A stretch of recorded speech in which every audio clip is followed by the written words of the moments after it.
Nawawala ba ang original copy ng Certificate of Registration at official receipt ng inyong mga sasakyan? Heto ang gawin nyo. Number 1. Magpagawa kayo ng Affidavit of Loss sa abogado. Valid ID at details ng sasakyan gaya ng plate number, engine number at chassis number ang kailangan. Number 2.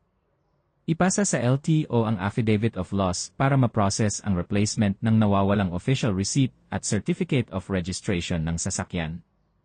Kapag Certificate of Registration pala ang nawawala, aside sa Affidavit of Loss, kailangan nyo din mag-secure ng Affidavit of Publication.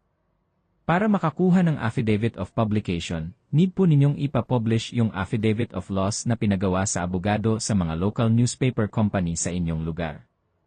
Maari kayong magtanong sa abogado na gumawa ng Affidavit of Loss kasi kadalasan may idea sila kung saan pwedeng magpapublish sa dyaryo na malapit sa inyong lugar.